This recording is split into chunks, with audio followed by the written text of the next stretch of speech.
Hello, everyone. Welcome. We will get started in just a minute here. Let's wait for more participants to join. As soon as you join, you should see a poll appearing on your screens. If you can take a minute to complete it, we will start shortly. Thank you.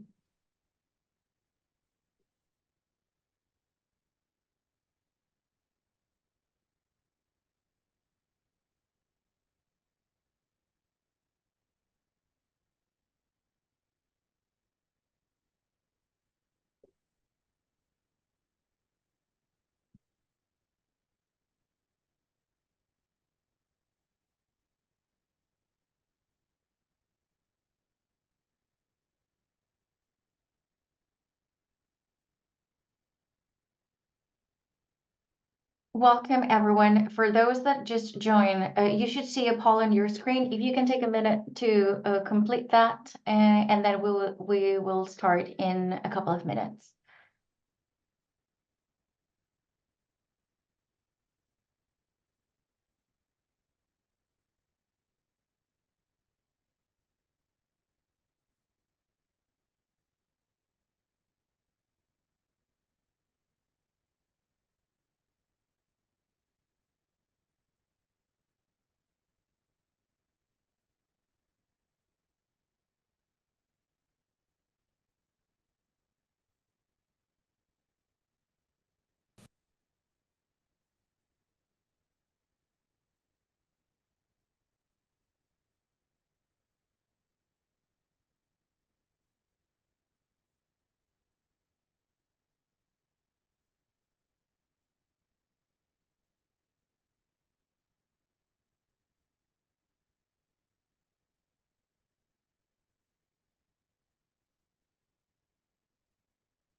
Okay. Thank you everyone for joining. For those that just joined, there should be a poll on your screen. Please take a minute to complete it. We are ready to start in a few seconds.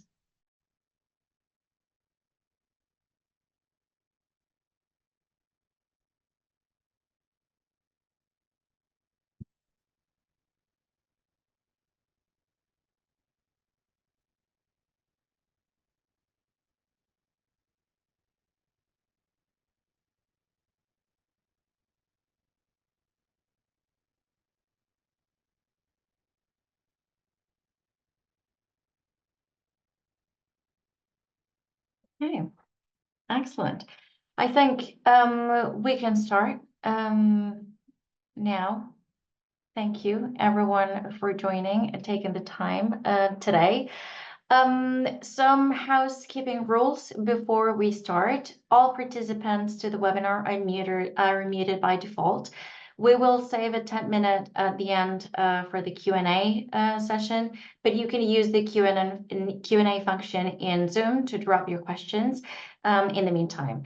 We will try to get through as many questions as we can towards the end. And just as a reminder that the recording of this webinar will be shared with all participants. Now, for those who are joining to one of our webinars for the first time, welcome. My name is Maria Meneses. I am the head of portfolio and partnerships at EcoAct, and I will have the pleasure to be your host today. So let's start by explaining who EcoAct is and what do we do. So EcoAct is proud to be now part of Schneider Electric's global sustainability business, which enables us to combine our deep carbon market expertise with world-class energy and ESG capabilities. Across our network, we are now over 3,500 sustainability consultants and experts working with more than 3,000 clients around the world. Our approach spans from strategy to execution. We help organizations calculate the carbon footprints and set science-based targets, also define credible net zero roadmaps, and understand the role of carbon credits in the journey, develop renewable energy strategies, but also support their energy procurement and implementation plans. On the operational side, we also deploy and manage both internal and external digital platforms that streamline climate, carbon, energy, and ESG data. We have the ability to bridge that strategic and operational worlds, enabling now real measurable transformation aligned with global best practices.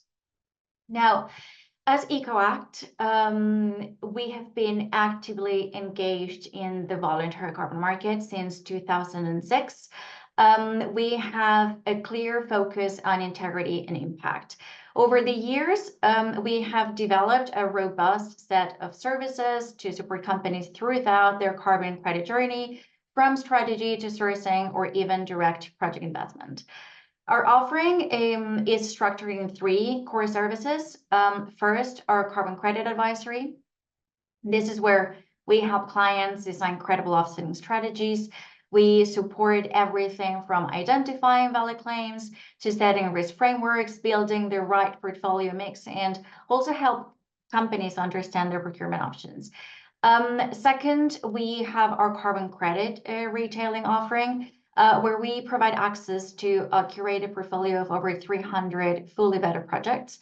These span more than 19 different project types and are assessed through our internal EcoScore methodology, but also complemented by our on-site due diligence to ensure the environmental and social integrity of every credit. And then third, our project investment capabilities. For companies ready to engage early and shape the voluntary carbon market, we provide the opportunity to invest in the development of carbon projects. This includes end-to-end support in project origination, structuring, but also implementation. And behind all of this, there is a multidisciplinary team of experts in carbon markets, policy, in regulation, and also methodology development. And some of those are here today with us. And together, we help clients navigate this fast evolving space. So because this is a changing market, the voluntary carbon market has gone through many changes. EcoAct has put together a carbon market playbook to help organizations cut through the complexity and make informed, credible decisions around use of carbon credits. Our playbook offers a practical end-to-end overview from how projects are developed to how to make trustworthy climate claims. You can download it by using the QR code on the screen. It doesn't matter where you are in your journey, whether you're starting out or refining your strategy. We have designed the playbook to serve as a go-to resource. It reflects our experience as a project developer and also our commitment to transparency, impact, but also climate integrity. Now, I want to give you a snapshot of what you will find in the playbook, but let's start by putting things into perspective. We know that carbon credits are increasingly recognized not just as a tool for compensation, but also as a powerful lever for broader climate action. However, we know that the market is complex, it is evolving rapidly, and often is misunderstood. And that's why we have developed the playbook to reduce the noise and guide organizations on how to engage strategically in the voluntary carbon market. First, it's important to remember why carbon credits matter. And it's because they could unlock private finance for climate solutions that can be deployed now, especially in parts of the world where funding is increasingly needed. For companies, credits can provide a way to go beyond internal decarbonization, addressing residual emissions, and also aligning with stakeholder expectations. And the benefits extend beyond carbon. So they extend beyond emissions and they reach aspects such as biodiversity, livelihoods, but also broader SDGs. In the playbook, we outline 5 key elements. First, investing in carbon projects can help compensate emissions, but also create real world change by funding innovation and high impact solutions. It's not just about cost, it's also about value. And when used strategically, carbon credits can support long-term positioning and credibility, especially when underpinned by robust data. We break it down how projects are developed, the role that communities play, but also why integrity matters at every stage. We also provide a guide to carbon credit related claims and also the frameworks that are available to substantiate them. And our purpose is to help companies understand how voluntary carbon credits differ from compliance markets, while also highlighting the increasing overlap between the two. So, as I said before, the market is in transition, and what we are seeing is a stronger governance from groups like the ICBCM or innovation coming from new standards, but also updates to existing long-standing independent carbon credit standards, which all these efforts aim to improve credibility and traceability in the voluntary carbon market. At the same time, there are regulatory frameworks such as CORSIA, the Singapore carbon tax, France Article 147 that are starting to integrate voluntary carbon credits. What this all means is that the demand for high quality credits is rising, but the supply isn't yet keeping pace. So there's upward pressure on prices, but also more scrutiny around quality. It has been definitely a bumpy ride over the last few years, but it's an essential one.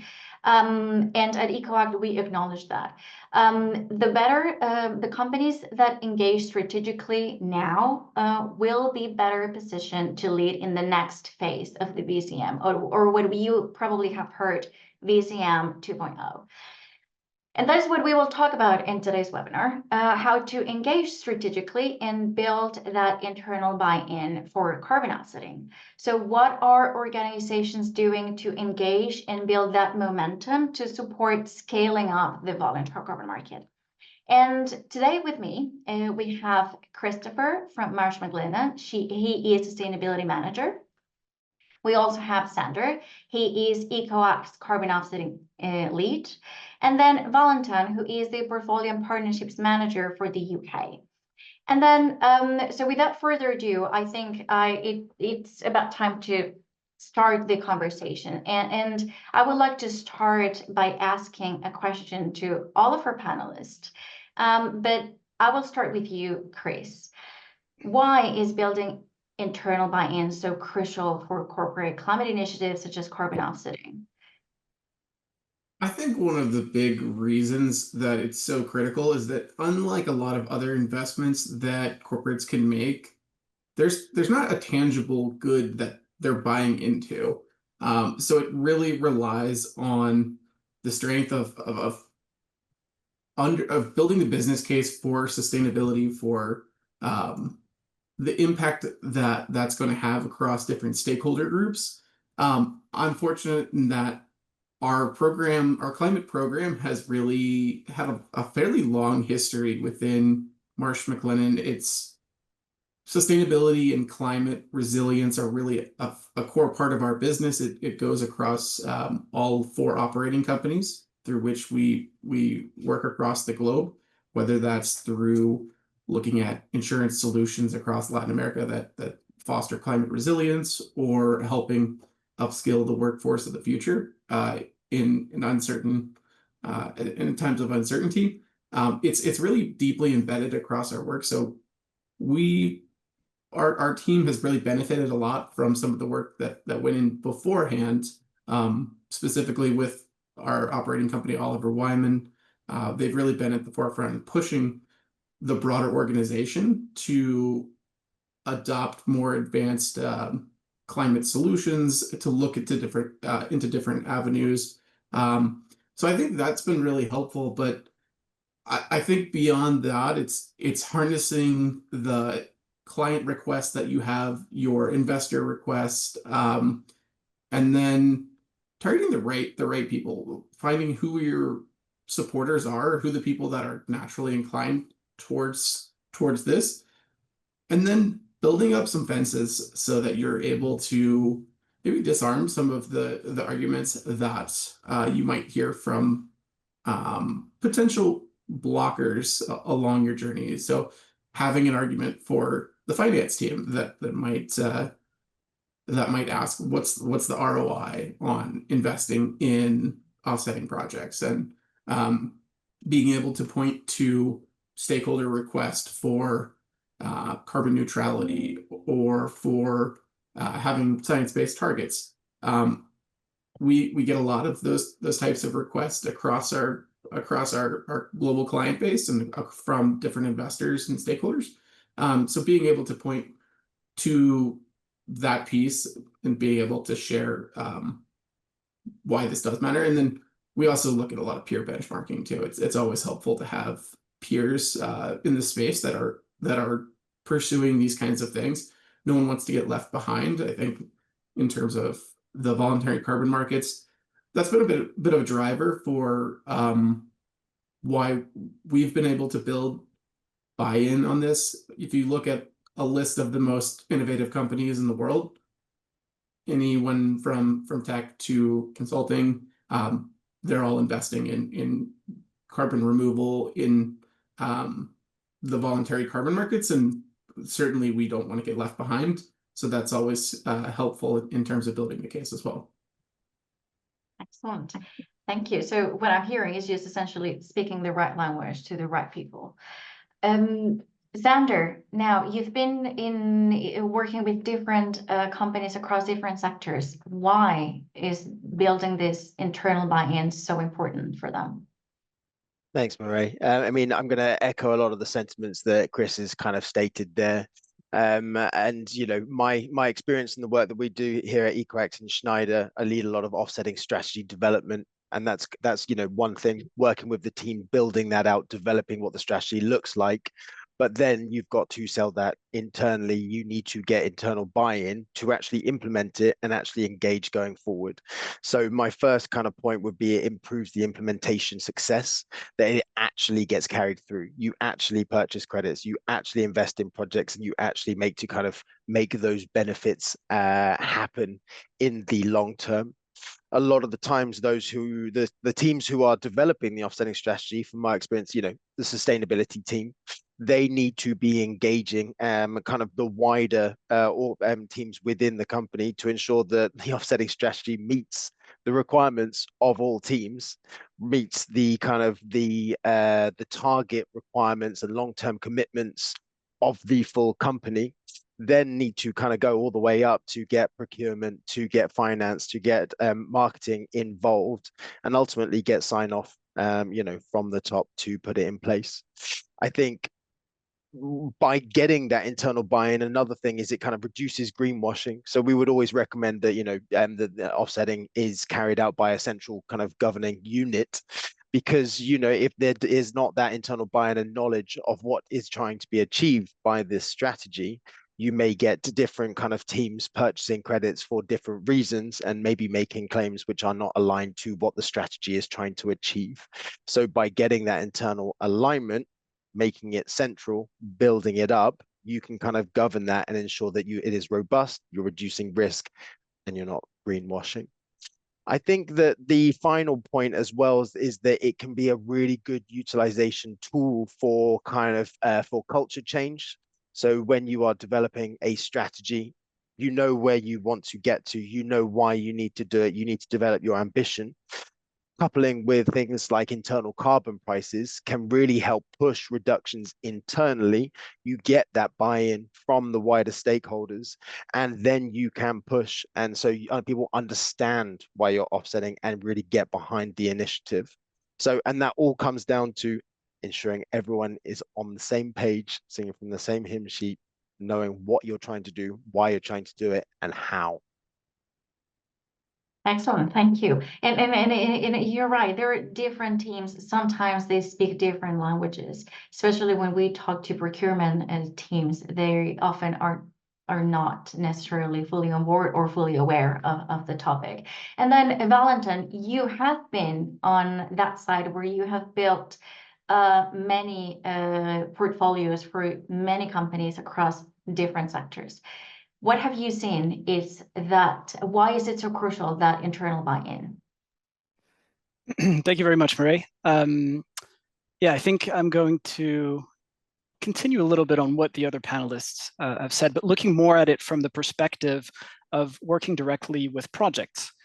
So my role within EcoAct is to really work with clients on building a selection of a portfolio of projects that'll work according to the strategy that they've put together with regards to their involvement in the VCM and the voluntary carbon market.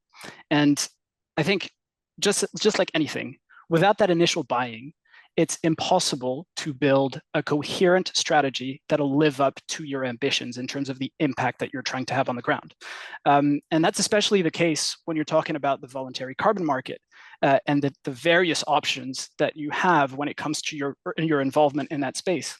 And when I speak about the options that you have, obviously you've got a range of projects to choose from, whether it be the methodologies that are involved, the impacts associated to these projects, but also the way in which you can get involved with these projects. Are you looking to get involved on a more spontaneous basis by purchasing credits on the spot or offtake on a spot or offtake basis, or are you looking to invest in a project on the long term?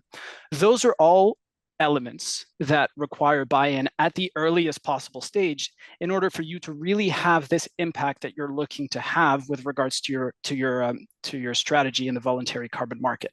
And I would even go as far as saying that it's impossible to have a really effective strategy when it comes to purchasing carbon credits, when it comes to investing in projects in the long term, without that strategy that has had a full buy-in at the earliest possible stage. And so, the things that you'll have to determine as early as possible will be the scope of your involvement, the extent of your involvement in projects. Are you trying to invest in projects from the beginning? Are you trying to have a diversified approach to which projects you're trying to invest in? What kind of impact are you trying to have on the field, on the ground? Are you trying to have an extremely strong social approach to some of your projects that'll heavily skew the choice of projects that you will have in your portfolios? What kind of timelines are you looking at in terms of implementing your strategy? So there's so many elements that you will really benefit from in getting buy-in as early as possible in that process. And without that initial buy-in, I think it's impossible to have the impact that you're really aspiring to. And of course, it's an iterative decision. The voluntary carbon market is a very dynamic place, so your strategy might change through time, but having an idea of the general direction that you're trying to go into and getting buy-in of that general direction from the beginning, I think is essential to be successful in this field, just like in any other field, but it also applies to carbon offsetting and the voluntary carbon market. Yeah, and you're right. Just having that strategic direction, what is that companies want to achieve, having clarity on what the targets are, it's a key element to get that buy-in. Now, Chris, with that, I think that's a really good context for my next question to you. And it's, how do you balance emission reductions with offsetting? Yeah, so I just want to circle back on that element that Valentin just mentioned about culture change. I think that's really important, and I think that's an area where the voluntary carbon market and looking at these types of projects can really support. We've had a long, and I think at some points it's been a bit of an uphill battle for certain groups, but we've had a small but very dedicated, highly motivated team from across our businesses that's been working to embed sustainability, a culture of action across our organization. I think that goes back to the early 2000s with some of the work that different individuals across our operations have been pushing forward. And we really saw the adoption of carbon neutrality as a goal as being catalytic in pushing for a broader set of climate targets. So in 2020, we looked at carbon neutrality for the first time. We became certified as carbon neutral under the with Climate Impact Partners Carbon Neutral Protocol. And that really built a lot of the confidence internally to look at more ambitious targets. So the following year, we set a science-based, or we made a commitment to set a science-based target. Last year in 2024, we had our near-term, long-term, and overall net zero targets across all 3 scopes approved by the Science Based Targets Initiative. So I think it's been really catalytic in terms of building that muscle, and building that ambition across the organization. So for us, we certainly don't view carbon neutrality as a goal in and of as a final goal. We recognize that any offsetting that we do needs to be paired with credible emissions reductions, and so we've taken that to heart. Ultimately, these commitments get pushed. They have to get signed off on by senior leadership within our organization, by our board of directors. These are people that don't make commitments lightly, and so when we make these commitments, we intend to hit them. All that to say, so we're pairing the offsetting activities that we're doing with action across all 3 scopes, whether that's looking at our real estate portfolio, rationalizing our office space, or installing heat pumps rather than fossil fuel-based space heating, or looking at renewable electricity procurement for across our range of offices, across all of our sites, or looking at supplier engagement programs. How can we work with our scope 3 category 1? That's the biggest chunk for us and certainly for most businesses. How can we make reductions there across our purchased goods and services? How can we look at how can we reduce our business travel, which is such an important element of our business and how we operate? But how can we do that more thoughtfully? How can we reduce the impact of business travel? So we look at it as holistic, and certainly we are not taking the approach of doing the offsetting in lieu of taking hard action to make those reductions. But at the same time, with our science-based targets, there is an important role for carbon removal in there. We know that carbon removal is going to play a role in hitting our long-term targets, and so we want to be investing in innovative solutions now, so that we can also be well positioned to continue to do that into the future as our goals, those target end times get closer. Excellent, thank you. And that's really interesting to hear all the internal process and the cultural change that you mentioned, especially around what the priorities are for the company, and that you need to get those commitments signed in by the board of directors, and that you also follow that best practice in keeping an eye on the different frameworks that are out there. And with that, we know, Sander, that's my next question to you. We know that there are many initiatives and many new frameworks out there that focus or try to ensure the use of high quality carbon credits. You have the VCMI and the ICVCM as well on the other side. How do these frameworks help companies build credible carbon offsetting strategies? What are the challenges that firms face when trying to follow these different guidelines? I think I'm just looking at the results from the poll, and I think that is a very kind of clear indication that it comes down to education and kind of understanding the different roles of the different frameworks. Ultimately, these frameworks are working together to make something which is a kind of quality and improve the integrity across the market. They are frameworks that should be relied on, but I appreciate that you need to understand where they all sit in the first place. So when you're looking at the voluntary carbon market, I think you would be looking at the different standards you're sourcing from. So you'd be looking at ICROA endorsed standards. They're looking and making sure that the standards are kind of correct, you know, additional, verified, measurable, and all the rest. Underneath that, on the supply side, you've got the ICVCM who are checking the methodologies. So they are kind of looking and they're implementing the core carbon principles. And so they are kind of clear principles that you can lean on, that the methodologies have been kind of checked and kind of passed that check to prove that they are a high quality methodology. So from the supply side, when you are sourcing, then you should be looking for them kind of, you know, ICVCM, CCP aligned methodologies. On the other side of that, you've got the VCMI, and that comes down to your claims. And so when you're actually kind of integrating into your strategy, what are we going to do?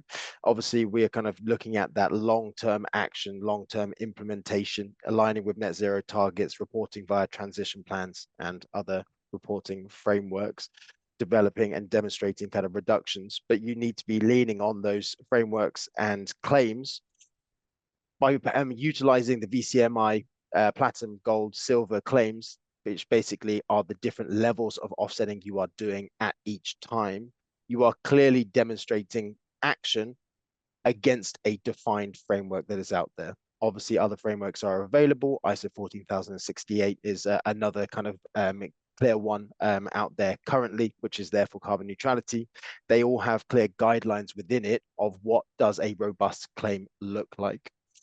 Of course, organizations should be engaging with their own due diligence on projects, what matters to that organization. But these frameworks kind of allow organizations to, one, operate within the market, two, make claims that can be backed up against clear criteria, and three, kind of help their reputation in the long run. It is complex. It is complex, and I completely understand that. And that is why relying on these frameworks is so important going forward. It's true. It's true that companies sometimes get overwhelmed by the amount of frameworks and principles that they have to follow. That sometimes is really hard to select which one does what and serves which purpose.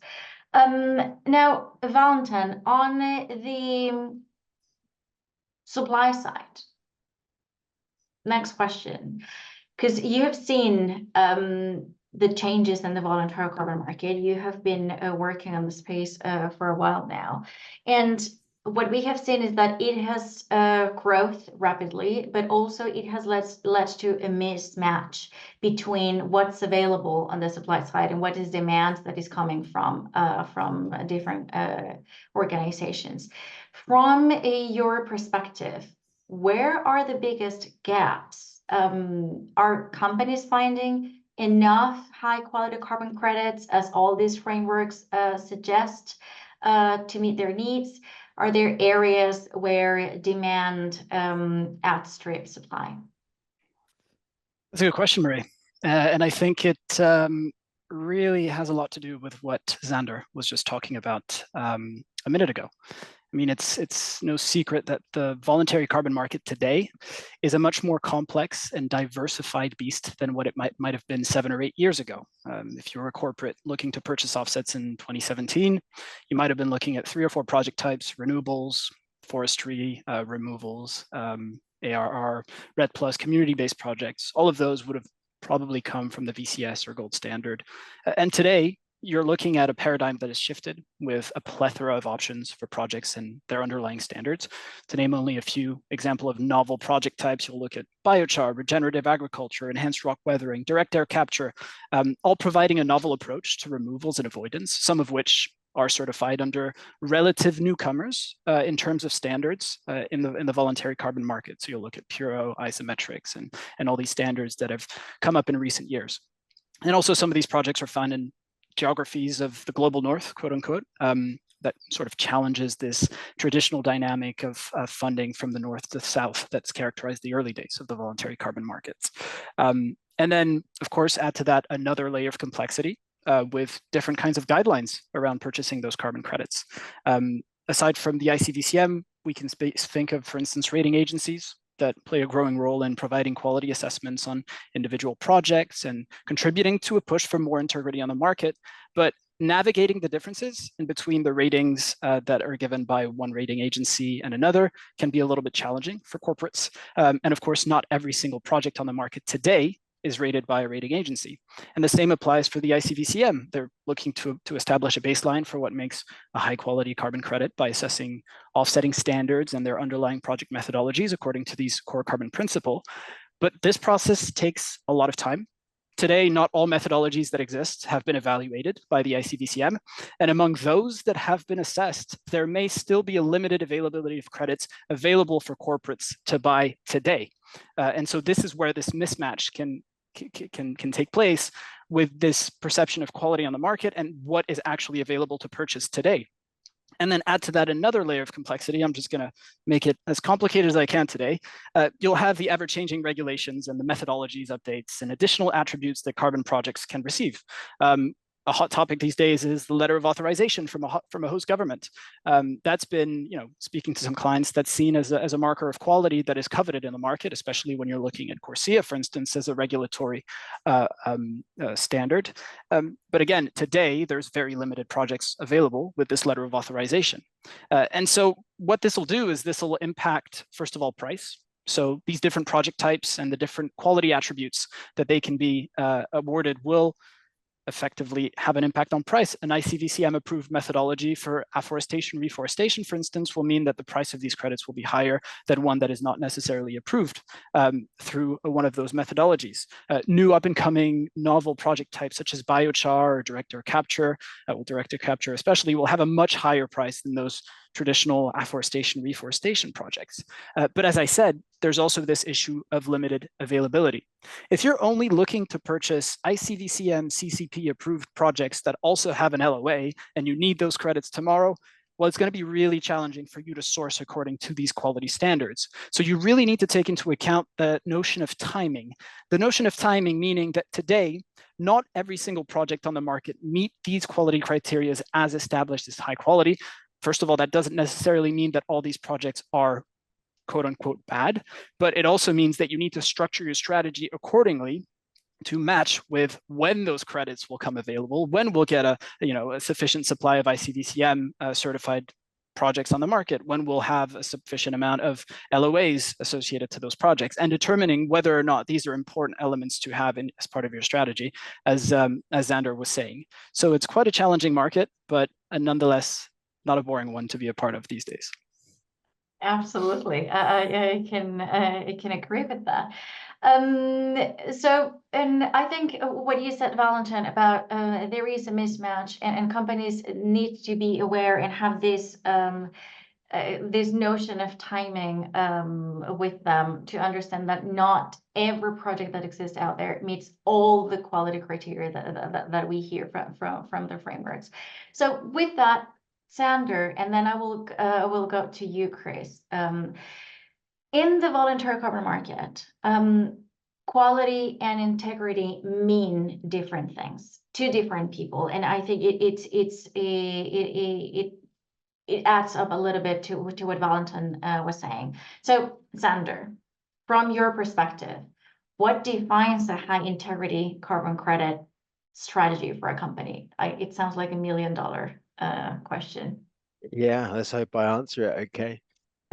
So, we're zooming out from the actual carbon credit and now we're looking at the strategy itself.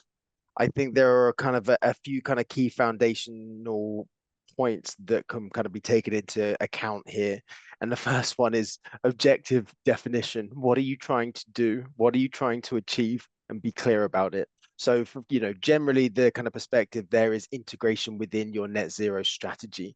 You need to be kind of utilizing your offsetting strategy as part of your net zero strategy. Within that, you will have near-term goals. You might have near-term kind of claims and wider annual kind of things you're aiming for, such as carbon neutrality or VCMI kind of claims on the way.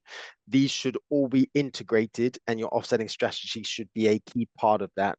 And I would advise building it into your communicating it via your transition plan as well. The next part will be kind of defining your procurement. What kind of credits are you looking for and why, and prioritizing of high quality credits. So that is going to be, yes, I'm going to speak to what Valentine said around kind of the supply and demand. It is tricky, so you need to ensure your timing is correct there. But leaning on kind of ICRO endorsed standards or kind of methodologies that meet the ICVCM kind of checks is a good place to start. If that is not possible, then carrying out your own due diligence around these kind of projects and credits that you are going to be purchasing is also something that we would really recommend as well, to ensure that you're going through that. The strategic use of frameworks, again, I've kind of noted on that within your long-term strategy. So, you know, whether that's VCMI claims, ISO 14068 claims, whether that is ICVCM kind of standards, use them. They are there to be utilized. They are there for you to lean on and say, this is what we are doing. This is why we're doing it. This is how we're doing it.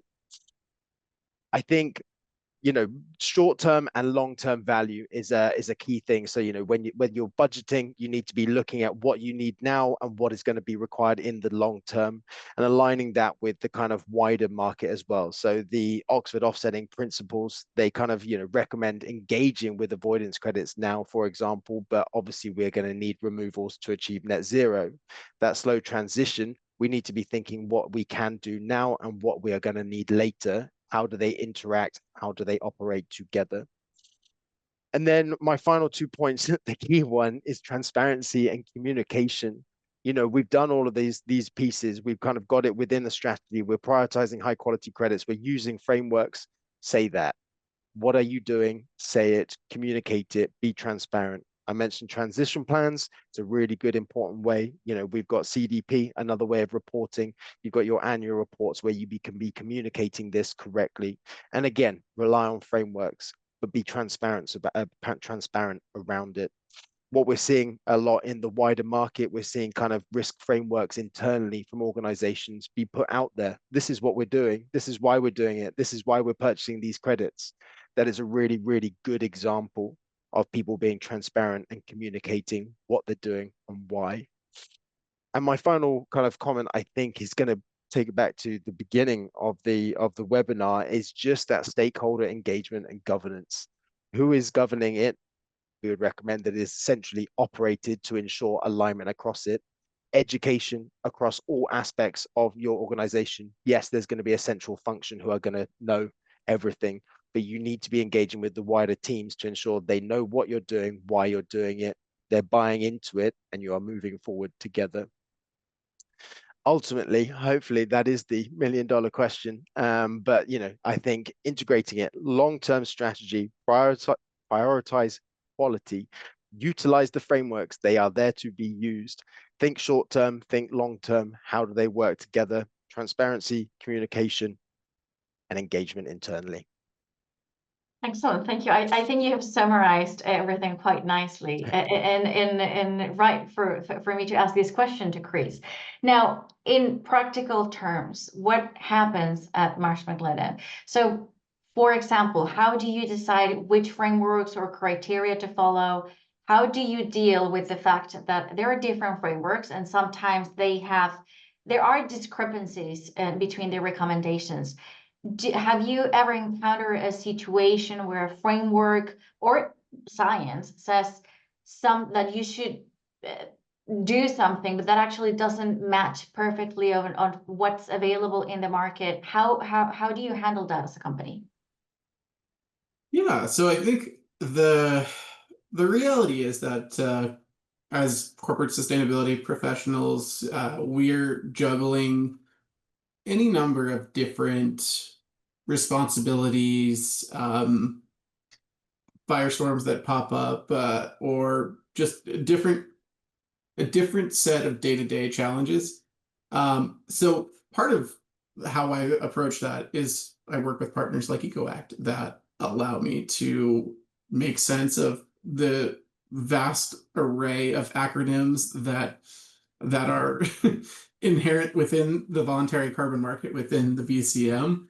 You know, I as someone that's in this space, I follow along to the best extent possible, but I'm also working on at any given time our greenhouse gas footprint, our ESG reporting, our stakeholder engagement.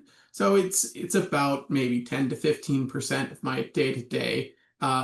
So our partnership relationships are really helpful, and something that, unless you're at a Microsoft and have a 20-person team that's looking at specific specific projects, like definitely lean in on the expertise that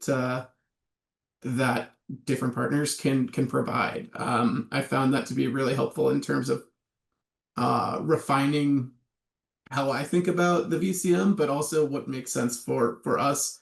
You know, I've had conversations with folks internally that have said, "Oh, I think we should just do carbon removal." And I think long term, that's where we need to go. That the science says that we need to be removing carbon as part of the race to net zero.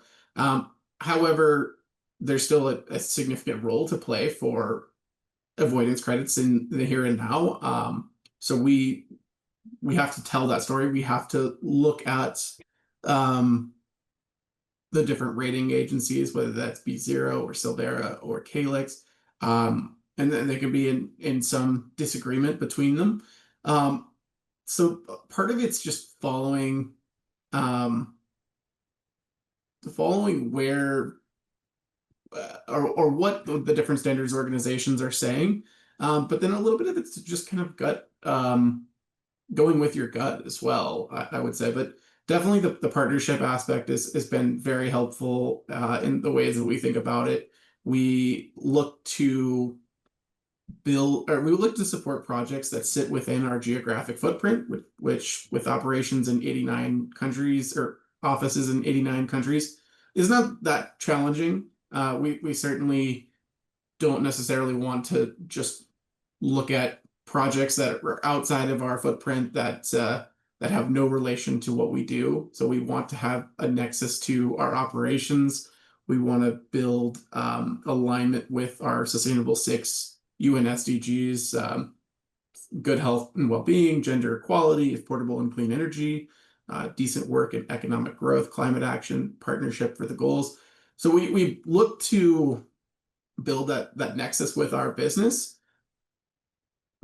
rely on the expertise of, as Andrew was just saying, of the standards organizations, of the rating agencies, of our broker partners, in building what we aim for to be a high quality and high integrity portfolio.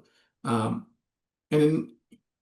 in doing all of this, we realize that there's going to be mistakes that are occasionally made. I think some of the headlines around REDD+, for example, illustrate that. We're not always going to get it right, but we are going to make sure that we have a well thought out, well conceived approach to doing this, and we'll take accountability if we get it wrong. Excellent. That's a really good point. Just seeking perfection might just derail things or just get in the way. Valentin, I think what Chris said, it's a really good cue for my next question to you about being on the ground, being on the field, visiting projects and speaking directly with project developers and also communities. You have done that a lot, and you have seen firsthand what has been on the ground on a project. You have also attended those site visits with clients. So what are clients more concerned about when they ask about carbon credit integrity? Is and based on what you've seen on the ground, are there gaps between what buyers expect and what is happening in the field? Thanks, Maria. That's a good question indeed. So I think when you buy a carbon credit, you're purchasing a unit with key underlying characteristics around the ton of CO2 it avoids or removes from the atmosphere, as well as the SDGs it supports, right? And I think it's a really simple and effective approach to understanding some of the outcomes that the project has. But what may not be as obvious when you're purchasing this credit is the amount of work and the complexity required to move from the actions on the ground to the claims that are attached to this one carbon credit, whether this claim is a ton of CO2 avoided, a certain amount of jobs created, 60% of benefit shared with local farmers. So that's one point. And I think today we do speak a lot about quality and about integrity. And I think on a very theoretical level, clients have a good understanding of what needs to be implemented in a project in order to reach this level of integrity. So I think the gap that you're mentioning, whether there's a gap in between what clients expect to happen on the ground and what actually happens on the ground. I don't think there's a gap in terms of what's expected, but I do think there is a gap around the understanding of how the concepts of integrity materialize on the field, and rather what is required by project developers, participating community members, in order to reach the certain concepts that are being put forward, whether it is benefit sharing, whether it is permanence, whether it is community consultations and proper grievance mechanisms in place, and all the difficulties faced around implementing those points.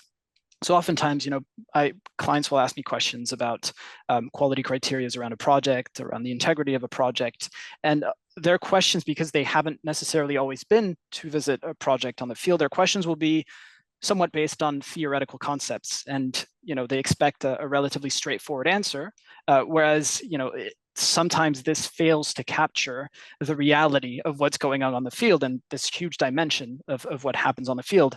And so I've been super privileged enough to go on the field on a few times in the 5 years that I've been working in this field, and I truly think that everybody that works in this field or that's actively involved in carbon offsetting should have this opportunity to see at least one project, to have a full picture of how these projects operate and really bridge this gap between theory and practice. It shows you, concrete examples of how certain concepts are implemented on the ground, but not only that, it also shows you all the prerequisites that you need to amass in order to reach that certain level.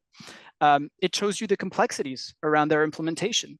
I mean, these projects are trying to do some pretty ambitious stuff, some pretty complex stuff. If you take the example of an agroforestry project, not only are they trying to restore, degraded environments, but they're also trying to create alternative source of livelihoods for smallholder farmers, redistribute benefit sharing mechanisms among a vast array of smallholder farmers.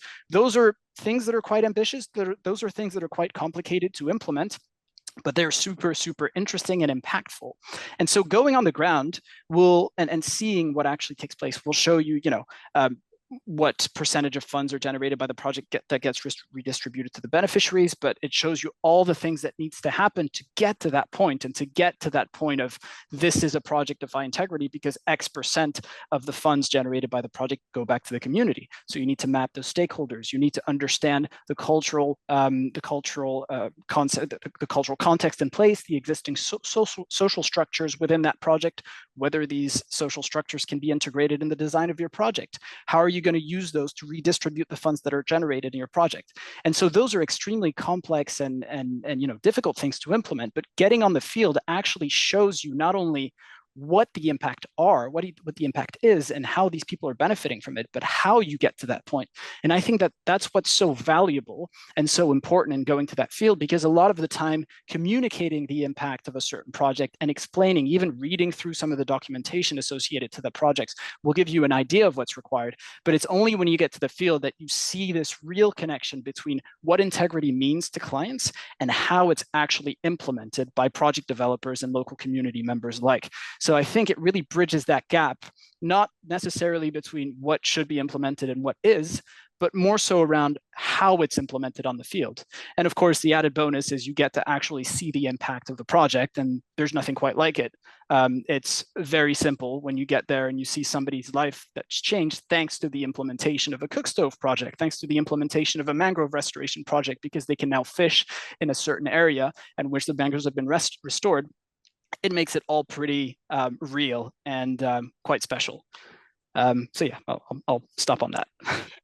Amazing. No, that I really loved that motivation and encouragement.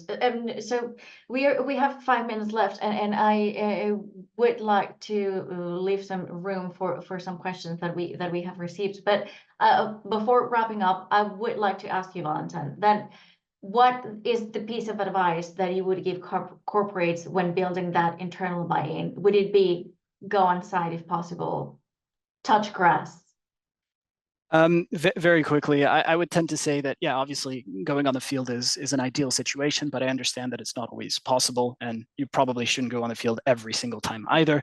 The idea is to get a good understanding of what's out there. And I think generally speaking, when you're creating buy-in, I think Xander will speak to the fact that you need to look internally as far as what you need to do in order to get involved. But I think what you really need to do from my perspective is also have a good understanding of what's on the market and what's out there, whether it be the types of projects, the price points around these types of projects, having a good understanding of the policies that underpin the development of the voluntary carbon market.